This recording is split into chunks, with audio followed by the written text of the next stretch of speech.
সকাল না, ঠিক দুপুরবেলা। অনুপ স্কুল থেকে এসছে আর ওই যে আজকে স্কুটিটা নিয়েছি। আজকে আবার বেরোচ্ছি কিছু টাইলস দেখার জন্য।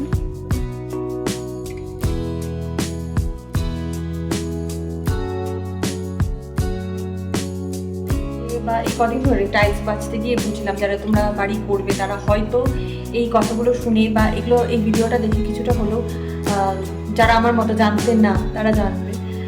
যেমন আমি বেরিয়েছি আজকে আবার। Good morning everyone, welcome to রাই হাই, welcome to our new blog. সকাল না, ঠিক দুপুরবেলা। অনুপ স্কুল থেকে এসছে আর ওই যে আজকে স্কুটিটা নিয়েছি। আজকে আবার বেরোচ্ছি কিছু টাইলস দেখার জন্য।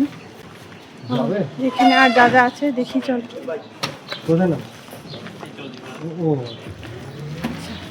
পিও পেলাম না, দেখো। আর রোদের ইয়েটা বেশ ভালো, মানে বেশ কড়া রোদ আর কি। চলো আজকে যাই আর দেখাবো তোমাদের সাথে আর কি কি হচ্ছে কি না হচ্ছে। চলো সবটাই তোমাদের সাথে দেখা হবে, দেখতে থাকো। রুম কটা আছে? দুটো আর একটা বড় এখানে এসছে চাউমিন করতে। হ্যাঁ হ্যাঁ হ্যাঁ হ্যাঁ, ডিমের চাউমিন হবে। আমাদের মনে হয় আবার সবজি দিলে চাউমিন খায় না, তাই শুধু ডিমেরই হবে, শুধু এক চাউমিন প্লেন। এইদিকে বসে বসে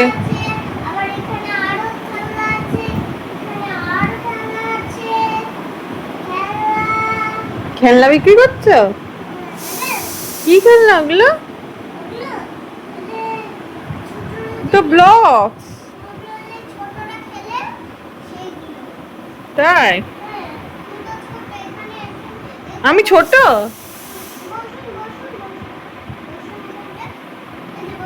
বসে কি হবে? ওগুলো কি খেলনা আমাকে একটু বলো। ব্লকস খেলনা? তুমি কি বানাতে পারো ব্লকস দিয়ে? হ্যাঁ, ও তুমি কিছু বানাতে পারো না?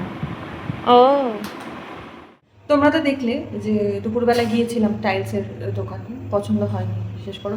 মানে এখান থেকে রানাঘাটে যে কাজারিয়ার শোরুমে গিয়েছিলাম, সেখানে বরঞ্চ অনেক বেশি ধরনের বা আমাদের যেরকম রিকোয়ারমেন্ট আছে তার খানিকটা কাছাকাছি তবু গিয়েছিল।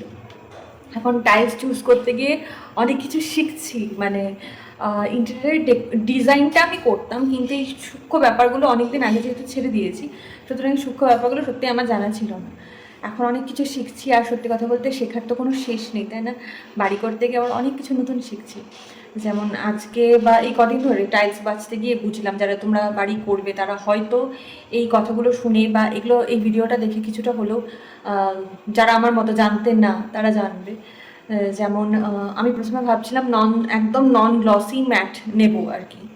তো আজ জানলাম যে ম্যাট বাথরুমের জন্য বা রান্নাঘরের জন্য, যেখানে বেশি জল পড়তে পারে, স্লিপারি হওয়ার সম্ভাবনা অনেক বেশি, সেখানের জন্যই ভালো। আর বাকি ডাইনিং এরিয়া বা বেডরুমে ম্যাট নিলে মূল সমস্যা যেটা এনারা বলছেন সেটা হচ্ছে, বা মশা কামড়াচ্ছে কি, যেটা এনারা বলছেন সেটা হচ্ছে প্রচণ্ড নাকি ডাস্ট টানে, মানে ডাস্ট থেকে যায়। তোমাকে মানে মেনটেনেন্সটা অনেক হাই, অনেক বারবার করে তোমাকে পরিষ্কার করতে হবে, ঝাড় দিতে হবে, মুছতে হবে, এই ব্যাপারগুলো অনেক বেশি থাকে, যেটা সত্যি কথা বলতে ডেলি ইউজের জন্য আমার মনে হয় না খুব একটা ভালো। মানে রেসিডেন্সিয়াল বাড়ির ক্ষেত্রে মনে হয় না খুব একটা ভালো। আরেকটা প্রবলেম যেটা আমার নিজের মনে হলো সেটা হচ্ছে, তুমি যতই সিলিং লাইট করো না কেন, প্রোফাইল লাইট করো, আর এখন যা যা ম্যাগনেটিক যা যা বেরিয়েছে সেগুলো করো না কেন, তোমার মেঝে যদি ম্যাট হয় না, তো কি বলবো, যেটা ফোকাস হওয়া যেটা, সেটা অনেক কম হবে, মানে জ্বলবে কম ঘরটা, জল জল করা যায় ব্যাপারটা, চকচক করা যায় ব্যাপারটা। চকচকে বলতে কিন্তু মানে জানি না তোমরা কি বুঝতে পারছো, সেটা নয়। মানে আমি সত্যি কথা বলতে ঘরে লাইট কালার অনেক বেশি পছন্দ করি। এবার লাইট কালারে কি হয় বলো তো, ঘর অনেক বেশি বড় দেখায়, অনেক বেশি আলো দেখায়। এমনিতেই আদর বাড়ি প্রচণ্ড খোলামেলা, কিন্তু রাত্রেবেলায় হলে লাইট তো আমাদের সাধারণত রাতেই লাগে। আর দিনের বেলায় কোনোভাবেই আদর বাড়িতে লাইটের কোনো প্রয়োজনই নেই, মানে not even kitchen, not even bathroom, মানে এতটাই আলো ঢোকে বা এয়ারি ঘরটা। কিন্তু রাতেবেলা তো সেসবের কোনো গল্প নেই, সূর্যি মামার আমাকে সাহায্য করবে না, তো সেই সময় তো লাইট লাগবে। এবার লাইট যত বেশি তোমার ঘর লাইট কালারের করবে, মানে শেডসগুলো দেয়ালে ওয়ালে শেডসগুলো লাইট করবে, তত বেশি ঘর বড় দেখায়, হিউজ দেখায়, আর অনেক বেশি খোলা দেখায়। তো তার জন্য মেঝেটাও তো একটা বড় ফ্যাক্টর। সিলিং যার জন্য এখন দেখবে, আগে যদিও বা ডার্ক কালার করা হতো, এখন কোনোভাবেই ডার্ক করা হয় না, কারণ ডার্ক কালারে আলো শুষে নেয়। তো সিলিংয়ের মতোই যদি মেঝেটাও যদি খুব মানে মানে সাদা করো না করো, লাইট শেডে যদি না করো না, তাহলে বিচ্ছুরণ ঘটা যেটা আলোর, সেটা কম হয়, অনেক বেশি আলো ডুম হয়ে যায়। তো সেক্ষেত্রে একটা সমস্যা, তাই আমার লাইট শেডের মধ্যেই পছন্দ। কিন্তু এখানেও কয়েকটা কথা বলার আছে, যে টাইলসের ভিট্রিফাইড বলে একটা শব্দ শুনেছো হয়তো তোমরা বা শোনোনি। ভিট্রিফাইড বা নন ভিট্রিফাইড এগুলো শুনে নিতে হয়, ডবল কোটিং এই শব্দগুলো, যে ওপরের লেয়ারটা কোনোভাবে ঘষতে ঘষতে ঘষতে ঘষতে উঠে গেলে যাতে মানে ওপরে যে কালার সেটা যাতে সাদা না হয়ে যায়, যেটা আছে প্রায় 10 বছর 15 বছর 20 বছর পরও যেন সেই ব্যাপারটা থাকে, বজায় থাকে, যতই ঘষা খাক না কেন। তো সেটার জন্য তোমাকে ওই যে ফুল কভারেজ বা ডাবল লেয়ার এই জিনিসগুলো শুনে নিতে হয়। ভিট্রিফাইডে সেই সমস্যাটা আছে, হ্যাঁ, ভিট্রিফাইডের শুধুমাত্র উপরটা থাকে, মানে ঘষতে ঘষতে তোমার সাদা পোর্শন বেরিয়ে আসতে পারে। টাইলস তো আর ন্যাচারাল জিনিস নয়, মানে পাথর যেটা ন্যাচারাল জিনিস, ওটা ন্যাচারালি তৈরি হয়, প্রকৃতি নিজে তৈরি করে পাথর, যেটা আমাদের এই বাড়িতে ধরো রয়েছে বা বেশিরভাগেরই থাকে এই জিনিসগুলো, সেটা ন্যাচারাল। টাইলস কিন্তু ন্যাচারাল নয়, টাইলস তৈরি করা জিনিস, মানুষের তৈরি। সুতরাং সেক্ষেত্রে সমস্যাটা অনেক বেশি। কিন্তু হ্যাঁ, টাইলসের লুকটা অনেক বেশি প্রিমিয়াম লাগে এখন, আর কি বলবো, অনেক বেশি আভিজাত্যপূর্ণ মনে হয় বিশেষ ক্ষেত্রে, মানে যদি তুমি সেই আঙ্গিকে তোমার ঘরটা সাজাও। তো যাই হোক, সেগুলো সব শিখছি। তবে আজকে গিয়ে যেটা সমস্যা হলো, এখানের কোনো জায়গাতে আমার পছন্দ হলো না। এখানে জনসনের শোরুমে গিয়েছিলাম, জনসনের শোরুমে এক তো হচ্ছে, আর অবশ্যই টাইলসের একটা ব্যাপার আছে, সাইজ। হ্যাঁ, মানে খুব ছোট টাইলস নিলে সমস্যা কি হয়, ওই যে কাটিংগুলো বেশি দেখা যায়। যত বড় সাইজ নিতে পারবে হিউজটা, তত বেশি তোমার সুবিধা, তত হচ্ছে তোমার ওই যে ফিলার কম দিতে হবে, মানে দুটো জয়েন্ট যখন হচ্ছে মাঝখানে তো একটা ফিলার লাগবে এই জায়গাটায়, তো ফিলারটা কম দিতে হবে, ফলত চোখে কম পড়বে জিনিসটা, ভিজিবিলিটিটা কম হবে, এক পেশে মনে হবে, অনেকটা পাথরের মতোই মনে হবে। তো সেইগুলো এখানে সাইজটা একটা ম্যাটার, সাইজ আমি সেই সাইজ পাইনি যেটা আমার দরকার ছিল। আর জনসনের যেগুলো দেখালো, জনসনও খুব ভালো কোম্পানি, কিন্তু যেগুলো দেখালো আমার পছন্দ হয়নি খুব একটা। বরঞ্চ কাজারিয়ার যেগুলো আমি রানাঘাটে দেখেছিলাম শোরুমে, সেখানে তাও বেশ কয়েকটা আমার পছন্দর লিস্টে ছিল, কিন্তু ওই যে ডবল লেয়ার্ড নয়, মানে ভিট্রিফাইড কিন্তু ডবল লেয়ার্ড নয়। সুতরাং আমাকে হয়তো আরও ঘুরতে হবে।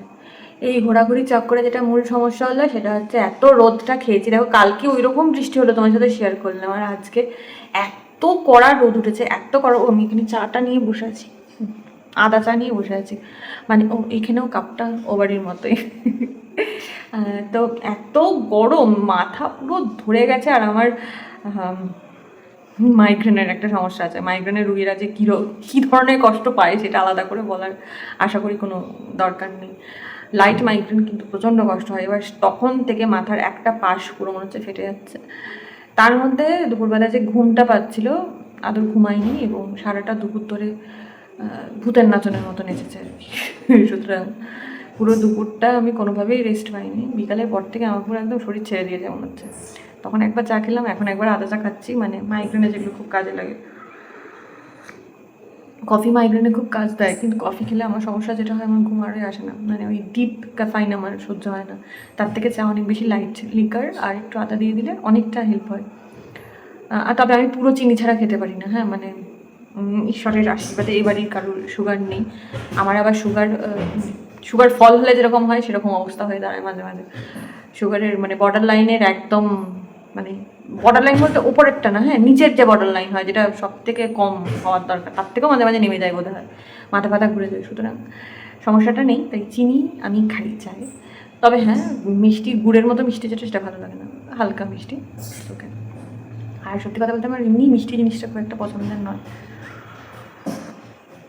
তো যারা বাড়ি করছো তারা কেমন সব ঘুরে বেড়াচ্ছে একটু আমাকেও জানাও। যা যাচ্ছে চাপ, তার মধ্যে এমন একটা সময় শুরু করছি না, এটা একটা বড় সমস্যা। মানে আমরা চাইছিলাম এটা যদি শীতের মধ্যে সব প্রসিডিওরটা হয়ে যেত, পাওয়ার প্রসিডিওরটা, রেজিস্ট্রি প্রসিডিওরটা, তাহলে আমাদের জন্য অনেক ইজি হতো। আমরা দুটো মানুষ মোটে, আমি আর অনুপ, দুজন মিলে ওই ছোট্ট ছানাটাকে নিয়ে সব জায়গায় ঘুরে বেড়ানোটা আমাদের জন্য খুব একটা ইজি হচ্ছে না। ওর দিকে খেয়াল রাখা, ও যাতে না ভিজে যায়, ওর যাতে কোনো কষ্ট না হয়, ওর যাতে খাওয়ার সমস্যা না হয় টাইমিংয়ে, সব কিছু মেনটেন করে সব করতে গিয়ে আমরা পড়ছি উল্টে। অনুপেরও মানে ট্রিমেন্ডাস কষ্ট হচ্ছে। সকালবেলায় 4টের সময় বেরোয় ও বাড়ি থেকে, রানাঘাট থেকে, ভোর 4টেয় বেরিয়ে স্কুল করে, স্কুল থেকে এসে আমাকে নিয়ে আবার বেরোনো। তার জন্য আমাকে এখানে রেখে গেছে আরও, যে রানাঘাট থেকে আমার দুপুরবেলায় নিয়ে আসা তো আমাকে সম্ভব নয় ছেলেকে নিয়ে। তো কৃষ্ণগড়ে থাকলে কৃষ্ণগড়ের আশপাশে যেটুকু আছে সেটুকু অন্তত দেখে নাও, তারপর তো আবার বাইরে যাওয়াই বাকি রইলো। আর সত্যি কথা বলতে এই গরমে কলকাতার দিকে যাওয়ার কথা ভাবতেই আমার একটু কেমন কেমন লাগছে। তার মধ্যে আরেকটা মূল সমস্যা হয়ে দাঁড়িয়েছে, বিকালবেলায় রোজই মানে আজকে হচ্ছে না, প্রায় রোজই ঝড় বৃষ্টি হচ্ছে, বিকালগুলো পুরো ম্যাচাকার হয়ে যাচ্ছে বাই দেবে। যাই হোক, এইভাবে তো করতে তো হবে, কিছু করার নেই। ও একটা ভালো কথা বলে রাখি, কাল থেকে ও বাড়িতে ভাঙার কাজ শুরু হচ্ছে, মানে কাল থেকে প্রথম কাজ হবে আদুর বাড়ির আর কি। মানে খোঁজাখুঁজি তো যেরকম চলছে সেরকম চলবে, কিন্তু কালকে প্রথম একটা কাজ হবে। কি হবে, কখন থেকে হবে, সব তো তোমাদের সাথে শেয়ার করবোই, দেখো ভুলে যেও না যেন।